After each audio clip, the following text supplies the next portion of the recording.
Hello everyone, I'm back. So in this week's episode, I'm going to talk about a book called The Coddling of the American Mind. Uh, it's a book that I read almost 3 years ago. I downloaded Audible and I started reading some books, and it truly changed my life for the better. And one of the first ones I read was Coddling the American Mind. And it's tailored towards parents and kids, that either parents who are sending their kids to universities or kids who are debating going to university, because Jonathan Haidt talks about these three great untruths that the universities are promoting that have been proven to be not true, but universities are still teaching them to children. Well, or I guess they're adults, but when you're 18, you're still somewhat of a child. And how that those untruths that are being spread to children are actually damaging them in a lot of ways, and they're not helping them out, and they're not empowering them to become better people and make a name for themselves or whatever. So I was actually at a Memorial Day party, and one girl who went to Kalamazoo Christian said, "Harley, you got to do an episode on going to college and something that high schoolers would be interested in, or even people who are in college." And I was like, it's a good point. I'm going to do an episode on something like that. And I decided to do one on this coddling of the American mind. So I'll talk about these three great untruths. So the first one is the untruth of fragility. What doesn't kill you makes you weaker. So there's this idea, it's an old idea that's pretty wise and true, which is what doesn't kill you makes you stronger. We as humans are pretty resilient. If you go through an unfortunate situation that's hard or traumatic, typically you'll get through that situation with a greater sense of gratitude and a better perspective, and also motivation to not let that situation happen again. You typically can grow from these types of experiences.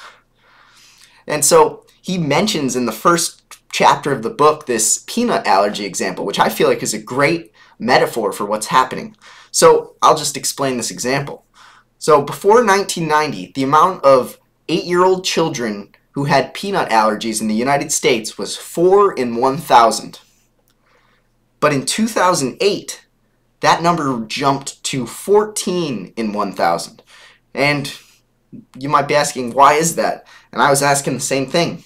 And he explained this study called LEAP, Learning About Peanut Allergy Study.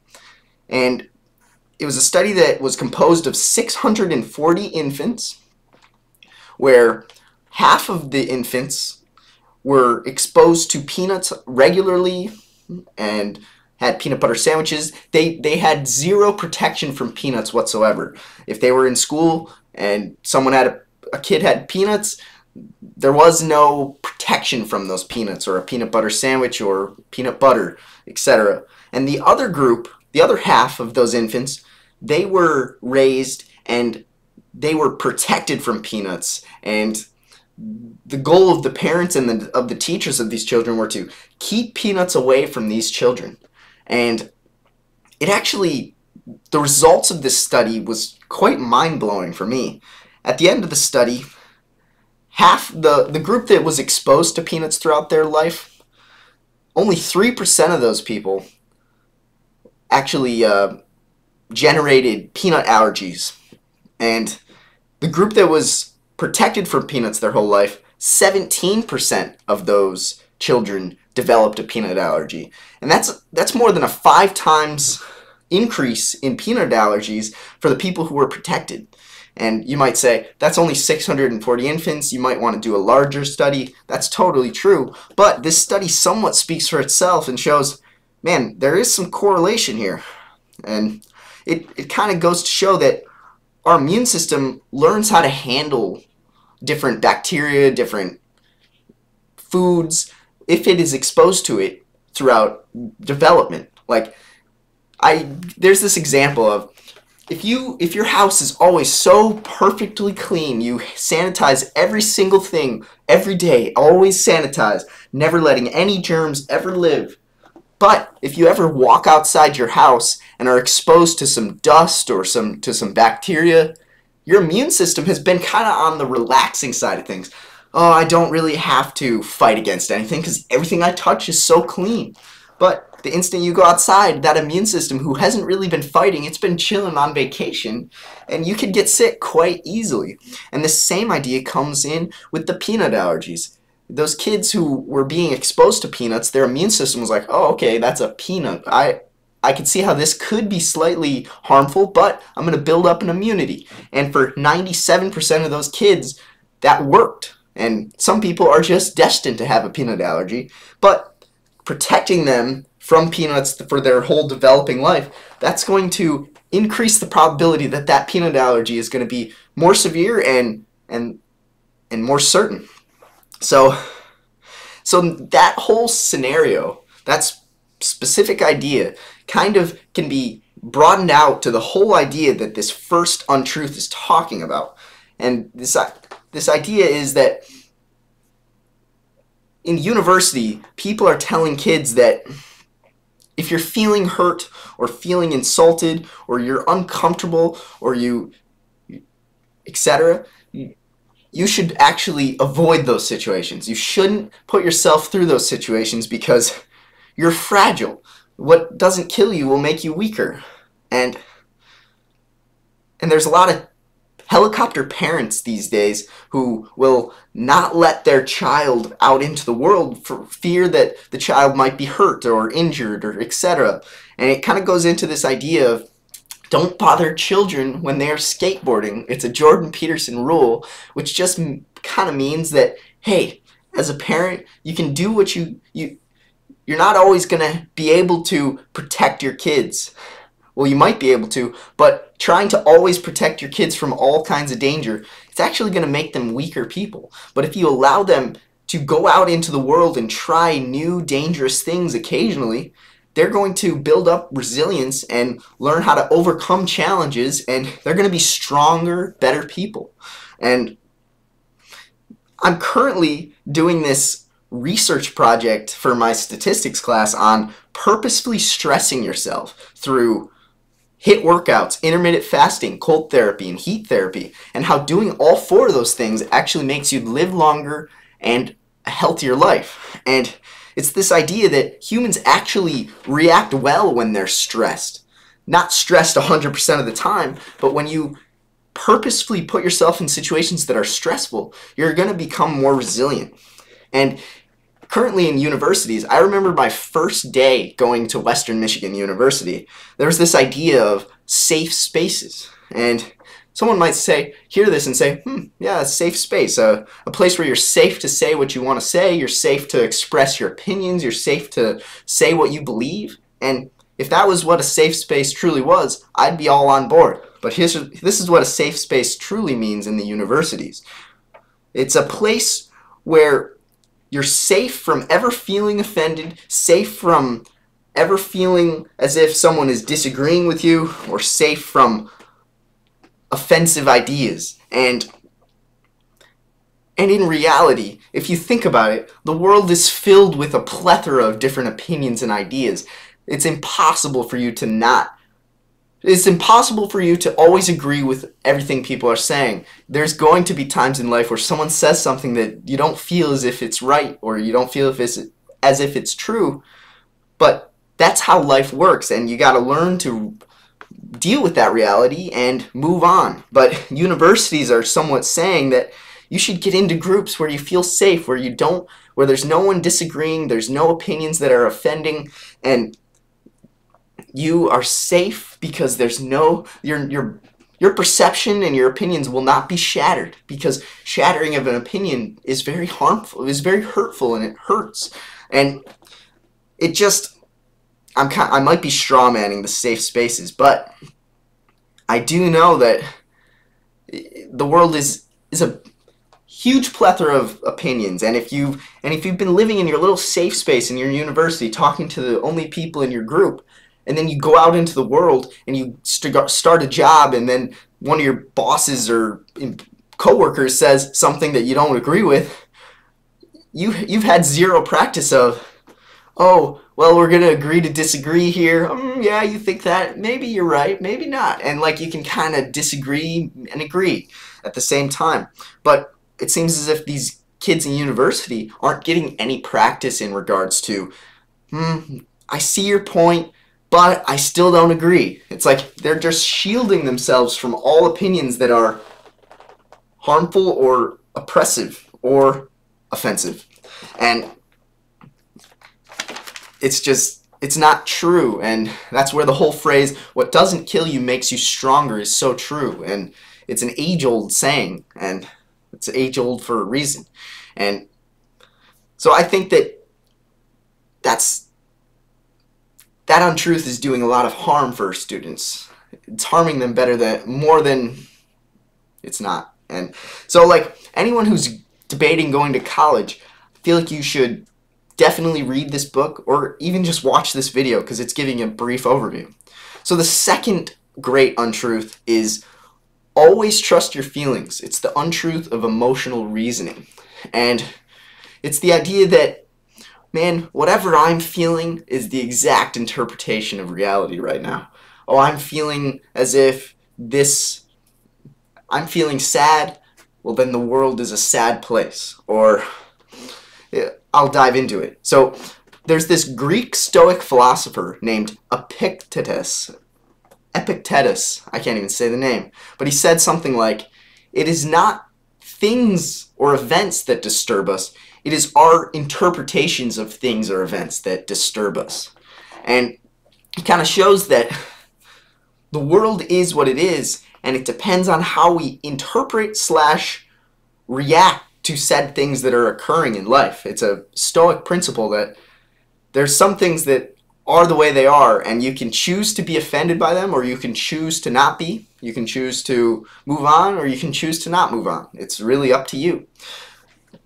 There's this psychiatrist in the 1960s named Aaron Beck who noticed that depressed and anxious people typically construct ideas such as, I'm a bad person. Oh, the world is terrible. The world is a dangerous place. My future is doomed.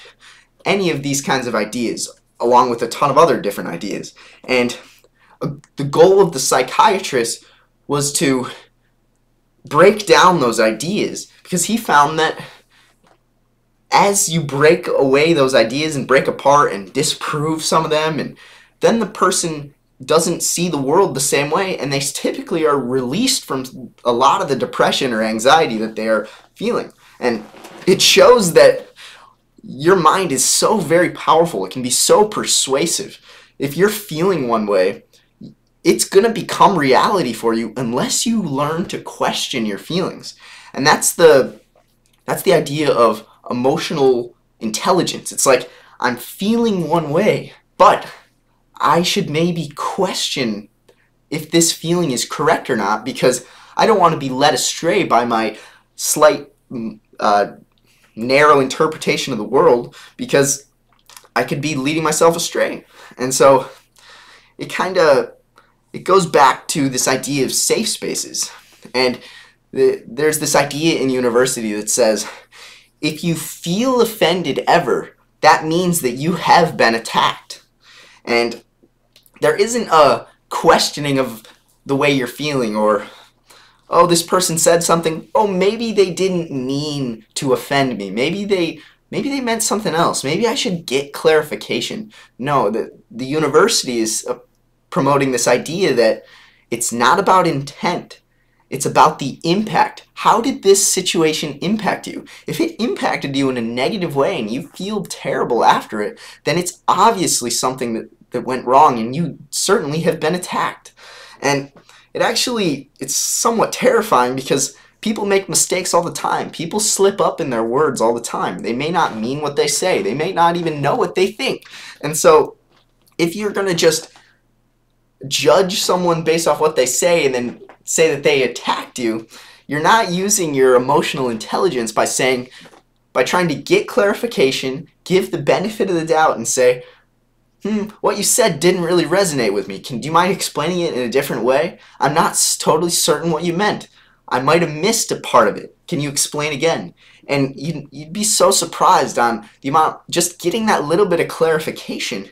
Your interpretation of that person and of that whole situation and of people in general would be a lot different, because you'd come to a common ground, and you wouldn't just, oh, they said something like that, now I'm going to walk away, put them in a box, and say that they're an offending person and that that situation was attacking and that they attacked me. It's like, you're not gonna be able to negotiate with people in life if you handle situations like that. Negotiation is one of the most important things in life, and if that's how you negotiate with people, you're not going to do well in this world. And that's why this book, I feel like, is quite important, because learning how to, just tying back to the first rule, learning how to put yourself in situations that are somewhat stressful, that challenge you and make you into a better, stronger person. And secondly, question the feelings that you're having. Question your interpretations, and make sure that, am I interpreting it the exact way that it is? Because I'm a biased human who might have made a mistake when interpreting it. Let's try to get clarification. And so, just tying back a little bit of a lesson for the first and second grade Untruth, I think it's important. And so there's this idea in universities called microaggressions. And this is defined as, from at least what I've heard, small, brief, commonplace, verbal, behavioral, and emotional indignities, whether they are intentional or unintentional. And that goes back to that whole, it's not based off someone's intent, it's based off how you feel after that situation. And that's, like, if you think about law, if someone intended to kill someone, that's murder. But if it was an unintentional accident and it was such a dumb luck situation, I'm not going to give a specific example, but there's all kinds. And that's more of manslaughter, and there's different degrees of manslaughter. It's like, oh, they were maybe, it seems as if they were intending to do it, or their intentions were obviously not, they were not trying to do anything, they just were at the wrong place at the wrong time. They happened to be driving and swerved and accidentally hit a biker, or I don't know, that's not the greatest example, but the point is was there a huge plan? Was there a plot? Or was it just dumb luck, wrong place at the wrong time? And that's truly important. And that really ties into this whole, was the person speaking to me, were they intending to really put me down and hurt me? Was that their true intent? If you were to ask them clarification and then they say, yeah, I truly was trying to be mean here, yeah, or they keep doubling down, it's like, well, then yeah, they probably were trying to intentionally offend or attack you. I don't even like saying that, because attack is, what I see as attack is a physical attack. If someone says something to you, normally it's not an attack, but yeah, if you ask that person, hey, I don't know if I fully understood what you said. I didn't really like what you said. Do you mind saying it again? Because I think I just misheard you. I'd like to get clarification. It's this idea of give the person that's speaking the benefit of the doubt, because put yourself in their shoes. You've definitely said things that you didn't mean, or it came out of your mouth and you're like, oh, maybe I shouldn't have said that, or, you know, as humans, we make mistakes all the time. And so I guess just the moral of this lesson number 2 is have that emotional intelligence. Be a little bit skeptical about your interpretations. And that's where counselors and therapists have a role, and parents and friends. If a person comes to you if you're a friend of someone and they're saying, oh, I feel as if this person attacked me, or I feel unsafe in this environment. What a person that's a true friend or a true good parent or a good counselor would say is, why do you feel this way? What made you think that they attacked you? Are you certain that you didn't interpret it the wrong way? Do you want to go get clarification? And like, that approach truly makes the person step back and think, let's try to rethink this situation. Is it really as bad as I'm painting it in my mind?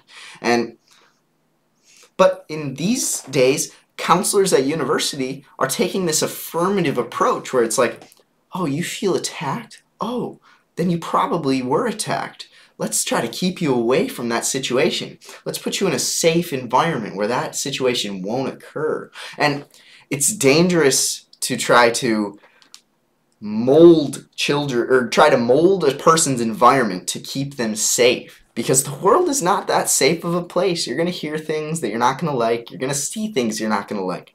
And I forgot to say a quote that I think is really important.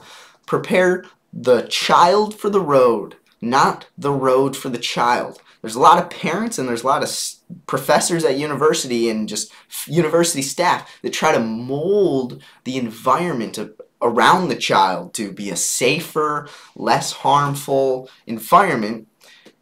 But in reality, you aren't really preparing the child for what the road or what the world truly is, because the world is filled with people that can be dangerous. It's filled with places where you can get hurt. It's filled with sharp objects. I don't know, that was kind of a...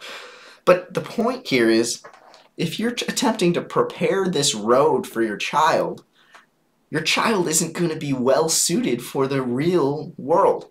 And so, I think that quote is so true. So, now diving into the third great untruth. It's probably my favorite.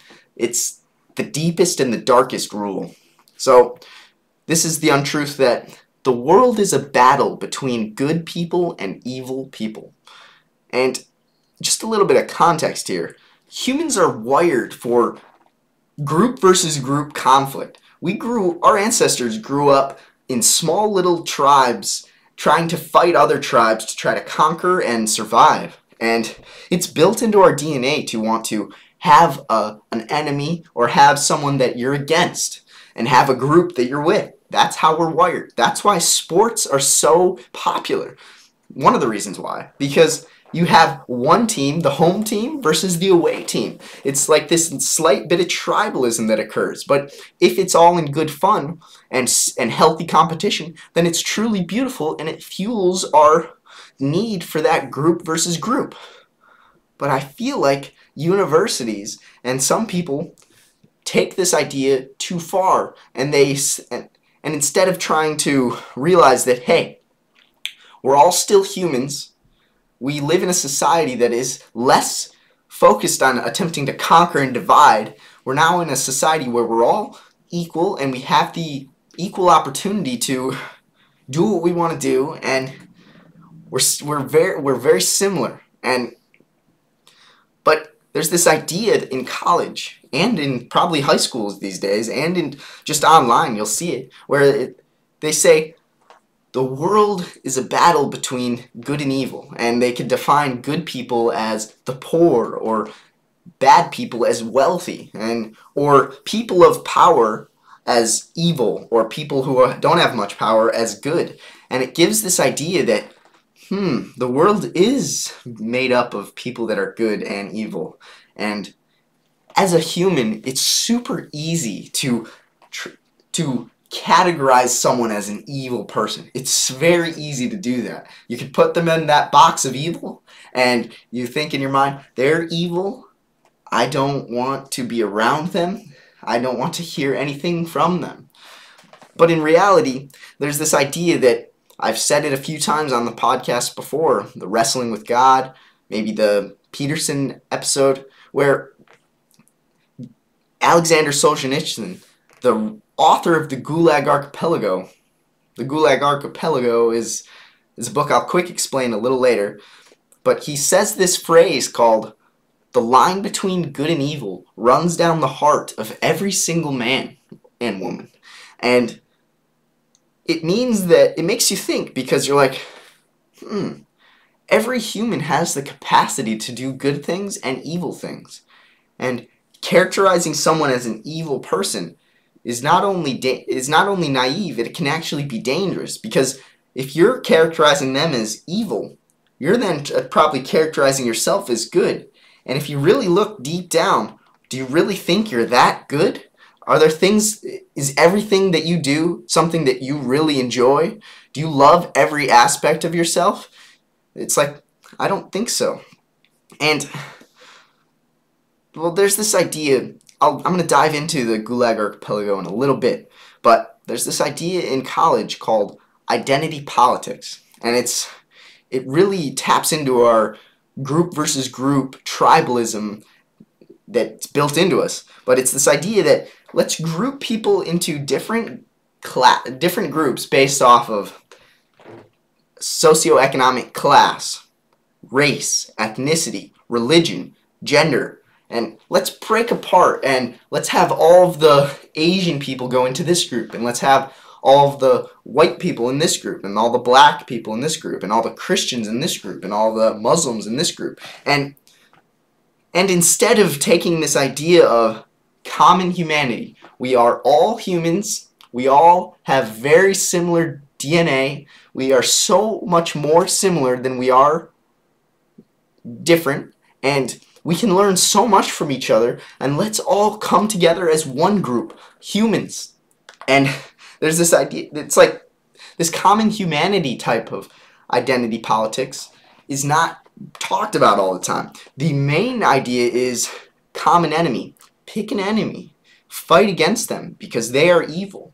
And you see it all the time with different universities where the students will try to rebel and say, this university has a white, straight, male, rich president, and he is one of the biggest oppressors because out of all of those different out of all those identity politic groups, his intersection, whereas all of his groups combined, is actually the most evil. But if you're a gay, black, poor woman, you are at the top of the hierarchy of being oppressed. You are the biggest victim of them all. And instead of judging someone based off the content of their character, you're judging the book by its cover. You're not even trying to get to know them. You're just saying, oh, since they're this race, this religion, and this gender,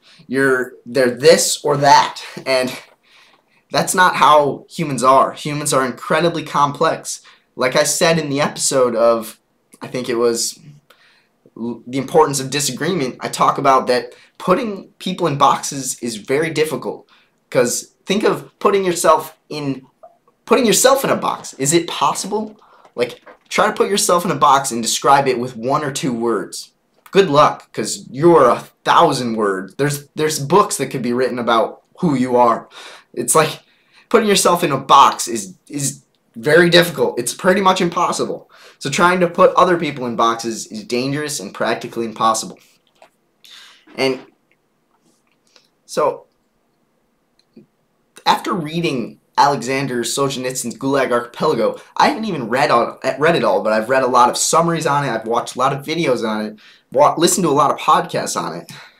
It talks about how, a little bit of context, back in Soviet Union, the 20th century, there was this ideology that was gripping the nation that, hey, if you're a poor person, you actually are a victim, and you're being oppressed by the rich farmers, the people at the top of the socioeconomic hierarchy. And it's because of them that you're in the place that you are right now. And hey, you know, if you actually got rid of some of these rich farmers, the world would be more even and you would be able to climb the ladder. Because right now, the only reason you can't get there is because they're putting their foot on your throat and they are not allowing you to advance. And so that ideology actually crept its way up into different areas and started to have a ton of political power. And soon enough, the rich farmers at the top of the hierarchy who were providing the food for a lot of the poorer people, they were ripped from their homes, thrown on different trains, and moved to concentration camps where they were beat, murdered, and enslaved until they were dead. Had to work in the freezing cold with no gloves and no shoes, frostbitten, 1 piece of bread a day, move a heavy stone across the field just to move it back across the field. All kinds of torturous ways to psychologically torture and physically torture people. Murder people's children right in front of them.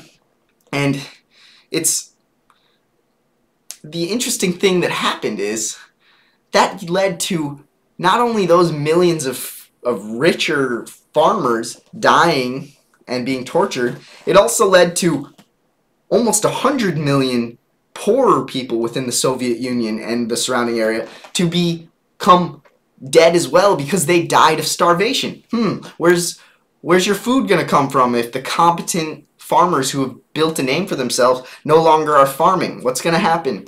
Are people going to be able to be fed? No. And it led to this mass starvation. One of the largest recorded deaths in human history. 100 million people dead, or estimates between 60 and 100 million.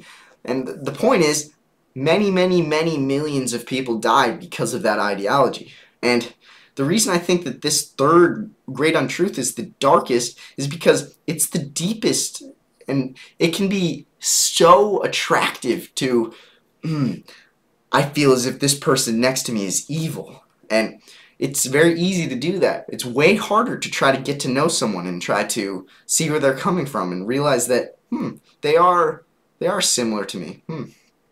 Another book that I feel like is super important is called Ordinary Men.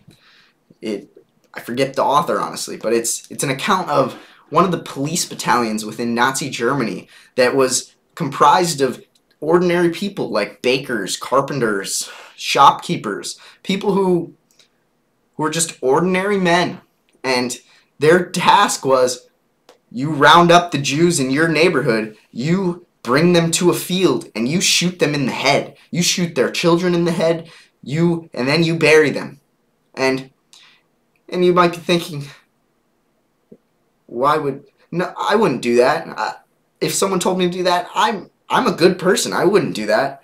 That's one of the most naive things you could have ever said. Because imagine if your society was that ideology of Jewish people are evil, we need to extinguish them for our society to be better, and if you disagree with the government, you might also be shot too. And it's this idea that every single man has the capacity to do incredibly evil things. And this book, Ordinary Men, proves that, because these men who have no experience in war, they aren't police officers, they were recruited by their government because they didn't have enough police officers. And they were told, hey, you killed these Jews or there's consequences for your family. And what would you do in those shoes? I don't know. I don't know what I'd do, but my goal that I say to myself is, if society becomes this evil, I want to be someone who can stand up to what's true and what's good. It probably will get me and my family killed, but sometimes it just takes one person saying truth to break down an entire ideology or an entire country that's infested with an ideology that's not true. But it's this idea that you should read history as a perpetrator. You should look at yourself as someone who has the capacity to be a Nazi, to be a prison guard, to be someone who shoots a Jewish girl in the head. You have the capacity to do that. If society degenerates enough, you are going to be someone who does something like that, unless you realize that about yourself now, when society isn't as bad. And this sounds all dark and apocalyptic, but it's crazy how an idea such as the world is a battle between good and evil people can degenerate society down into this hellscape where millions of people die. So that's why I think that understanding these three great untruths and understanding this truth about humans, that we can be great, do great things, and we can also do terrible things.